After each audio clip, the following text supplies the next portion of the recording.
لله رب والصلاة والسلام على أشرف الأنبياء والمرسلين وآله الطيبين الطاهرين وأصحابه المنتجبين ومن تبعهم بإحسان إلى قيام يوم الدين. السلام عليكم ورحمة الله وبركاته. Bismillah ar-Rahman ar-Rahim. This is the concluding talk in the series of talks that we commenced, I think, a year ago. And we come to that level of talking of the state of oneness of God and destruction in God or annihilation within God. Now, there is not much to say apart from the fact that we lose our identity, our particularity, our way of curtailing the perception that we have of the world and the way we understand things. So the influence of the I-ness goes totally. And there is an awakening of the greater truth, the greater I, the I of God. In that sort of analogy that we gave, that once the drop of rain falls into the ocean, it no longer is. It is but the ocean, or the roaring wave in search of the ocean. All it needs to do is to stop being itself. It needs to relent, let go. As it lets go of its own self, ocean claims its own glory. And the ocean always knew it was nothing but itself within the wave and the ocean. But momentarily, the wave was under a delusional understanding of the existence of itself, separate from the ocean and looking for the ocean. And I'll finish with this analogy and then explain further. The moth is drawn near to the source of light, the flame. The nearer it gets, the more it wants. Now it sees the dangers. It feels the heat. It recognizes its own destruction. But the pull and the lure of the flame is such that as the moth nears it, gets accustomed to one level of the illumination of the source, it wants more. It is intoxicated by what it finds and what it sees. Now here the moth always is gauging that there is danger for me beyond this point. But as soon as it gets accustomed to a particular level of letting go, it wants to approach upon a different level, a different experience of not being itself, of being closer to the source that is calling him to itself, or that its inner being is desiring and opening up to. So gradually and slowly it comes so close to the source that the only thing that is left is to then taste the source, touch it. And once it's touched, the moth begins to eternally burn with the flame, for it is no longer. Now that's the story at the final stages of this journey. Now let's just talk about it slightly differently, from the beginning till the end. We find no peace inside our souls. There is no contentment. Leave aside mere mortals like us. The great Abraham, who became a friend of God and a messenger of God and an apostle, all of what he became. He saw the heavens and the earth in their full glory, in their angelic state, as the Quran states. He comes to a point and he turns to God and he says, Allah, there is still no rest within me. So if the great Abraham experiences these stages, then mere mortals like us by priority will not find any rest. No matter how much we mask the inner turmoil, it is there. No matter how many tranquilizers we take, it just momentarily numbs us to the problems that are within us. There's a lot of turbulence in there. There's no rest. Now, the story is that even at death, we will not find peace because the sort of peace that we really need is not found through migrating to the other realm or transition from the body to the non body state, because the problem is within the being that is being transported through the body. The problem was never with the body, the problem is with the I that is occupying the body.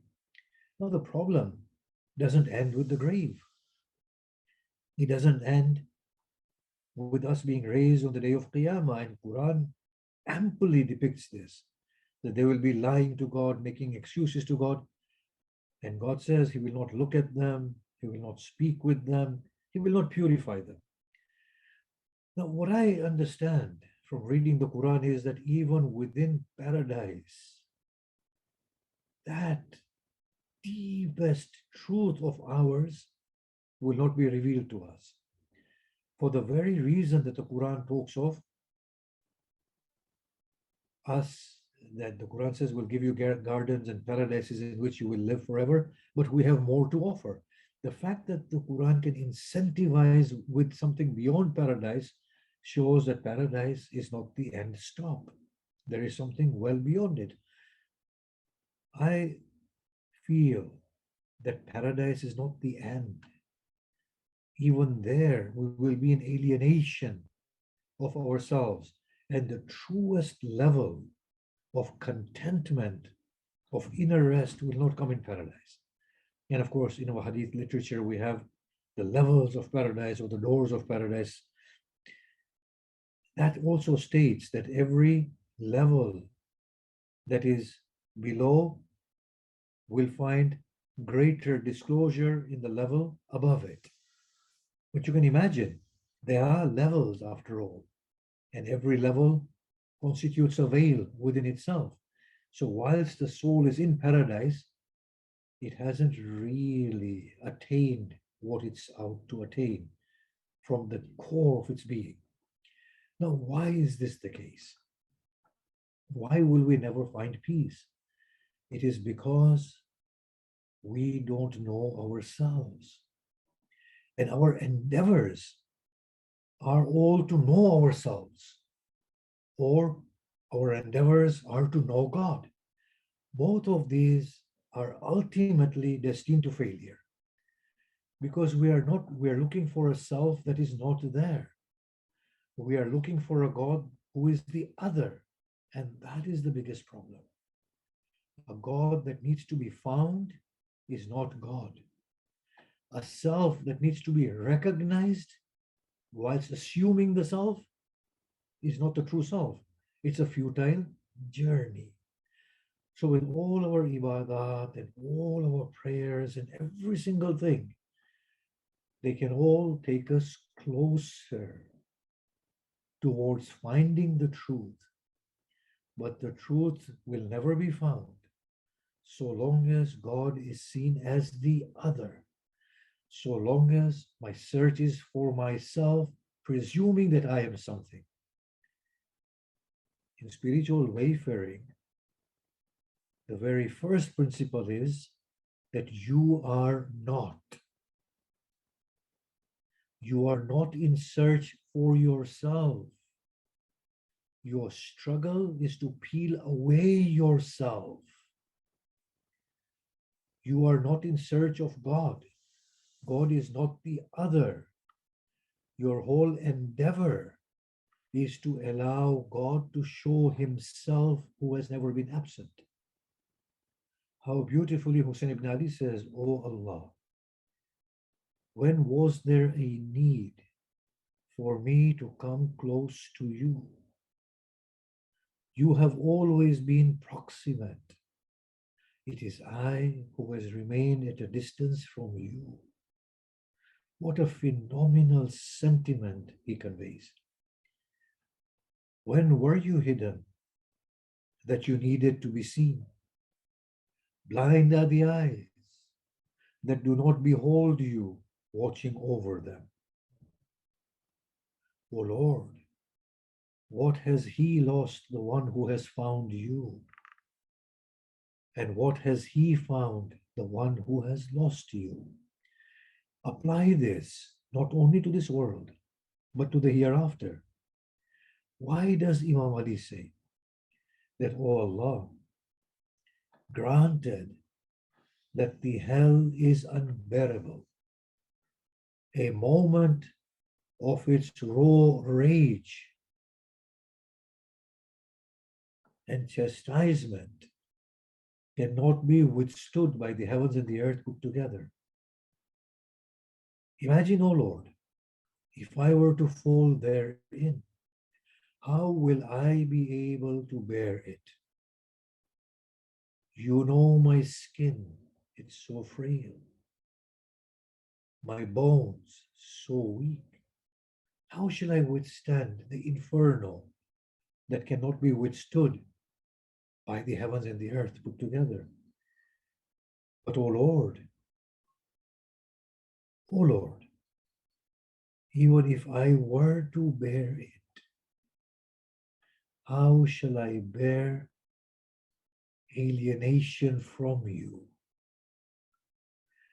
That signifies to us the torturous state in which we are at present and we do not see. This alienation from what we are, from not allowing God to emerge, is that painful in reality.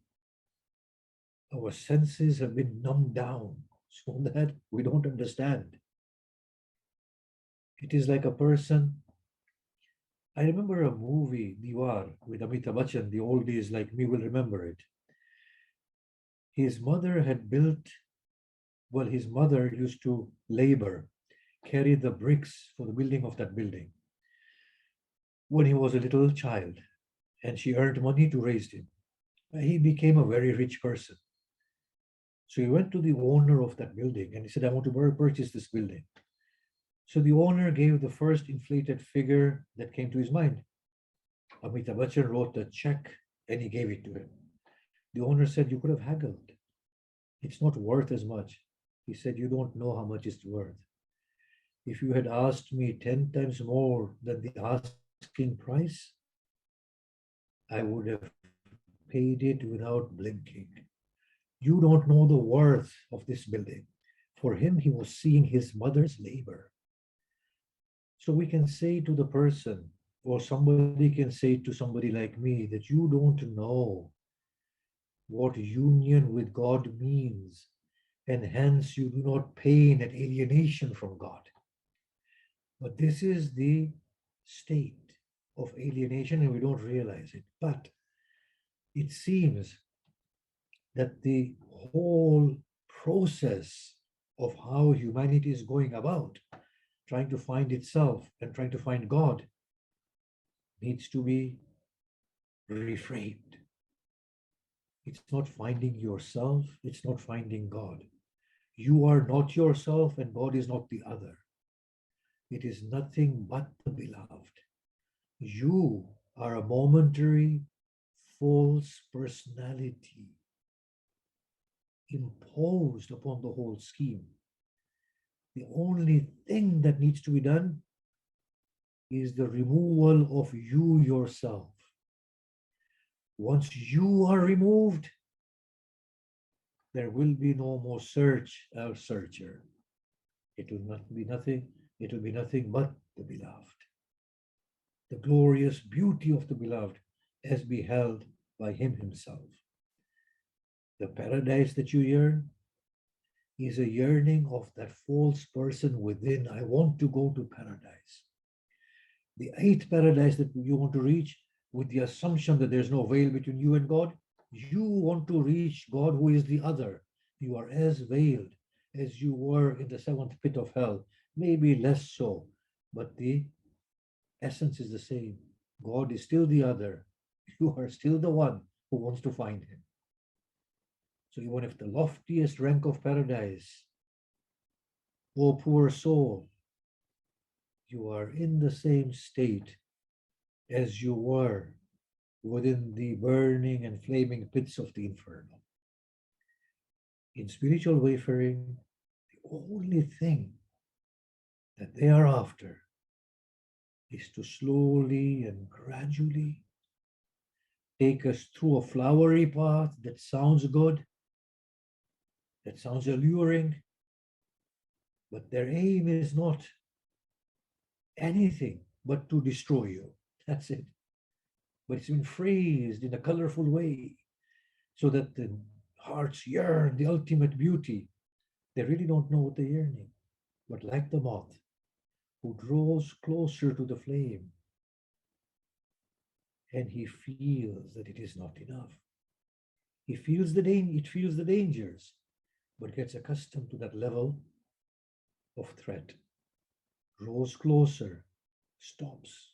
This is way too hot for me to bear. Gets accustomed to it. Once more, draws closer until it fades away. So that's how the journey of wayfaring is constructed. To lure the minds and the hearts towards the ultimate flame. As we begin to lose ourselves, we feel fear. We are losing control. We are losing discretion. We are losing ourselves. The inner world is being turned upside down. Nothing of mine is remaining. The things that I loved, that I cherished, I no longer feel the same attachment. The pains that I had, they've all been converted into the reception of the beloved. Everything begins to change until we get immersed into that eternal flame that burns us away. Ah, then the glorious one cries out, Limanil mulk al yawm. Whose is the kingdom on this day? And he responds, Lillah, Wahid al Qahar. For Allah the One, the overpowering, the breaker of all limits. I'll finish with these last words. The Sufi masters normally term the journey of the growth of the consciousness into godliness in, by 7 different terms. The first is the term nafs. Nafs depicts a state when we are extremely bodily. We do not see beyond the body. The Quran depicts this state as in Surah Baqarah, as people saying, Rabbana atina fid dunya hasana. Oh Allah, give us good in this world. The Quran responds, and in the hereafter they have nothing. Beyond that is the state of aql. In aql, the mind concludes that there is something beyond the dunya, beyond the matter, and they begin to believe in a post-death life. And then they begin to move towards God. And they say, رَبَّنَا آتِنَا فِي الدُّنْيَا حَسَنًا وَفِي الْآخِرَةِ حَسَنًا. O Lord, give us good in this world and give us good in the hereafter. These are the people for whom there is good in this dunya and good in the hereafter. But the hereafter that they assume is going to come after that doesn't really come after that. It comes at present. The very notion that comes shows the emergence of the hereafter within themselves. What that means is that they awaken to their reality, which is non-body and non-material. After this comes the state of what the Sufis call the qalb.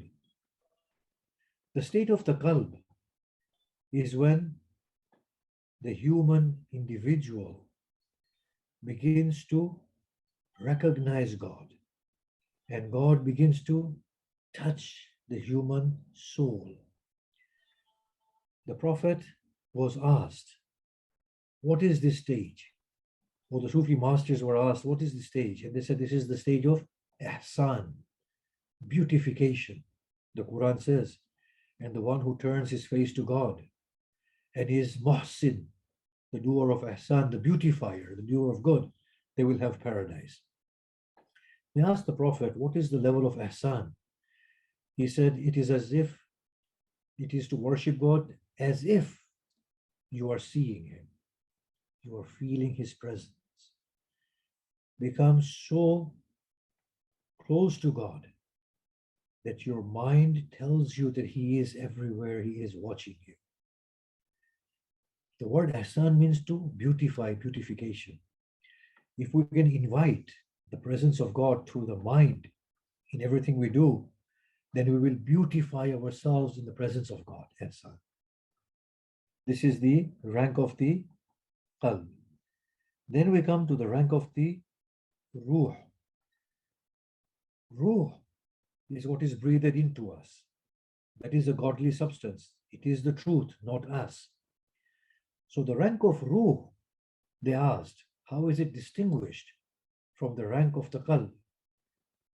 The response was, you move from the proposition as if you are seeing God, and you arrive to the level because you are seeing God. You are now in the presence of God because you yourself are seeing God. Because now when we get in touch with the Ruh, we are losing ourselves and embracing the godly substance. After the Ruh comes the rank of Sir, the secret. The rank of secret is when the moth enters within the flame. The individual does not remain. It is nothing but the beloved. As Imam Ali says, I have not seen anything but that I have seen Allah before it, after it, and with it. As Hussein says, O Lord, I see your divine being at work. I no longer see the stars and the sun and the moon. Beyond this stage is a stage of the khafi, the concealed. The stage of the khafi is based on the hadith Qudsi, that my devotee does not cease to draw nearer to me through voluntarily seeking my pleasure until I become the ears through which he hears, the eyes through which he sees, the tongue through which he speaks, the limbs through which he acts. After khafi comes the last level, akhfa, the most concealed. Again based on hadith Qudsi, my slave does not cease coming closer to me through seeing every bit of him as owed to me. I fall in love with him at that point. And when I fall in love with him at that point, he becomes the eyes through which I see. He becomes the ears through which I hear. He becomes the tongue through which I speak. I finish with this hadith that is attributed to the Urafa. Of course, the Muhaddisin will more than likely reject this hadith. The hadith says, the one who seeks me finds me. The one who finds me falls in love with me. The one who falls in love with me becomes blinded in my love. The one who becomes blinded in my love, I become blinded in his love. The one who I blindly begin to love, I put them to death. When I have put them to death, then their blood money becomes obligatory upon me. The one whose blood payment becomes obligatory upon me, then I am the payment that I pay back.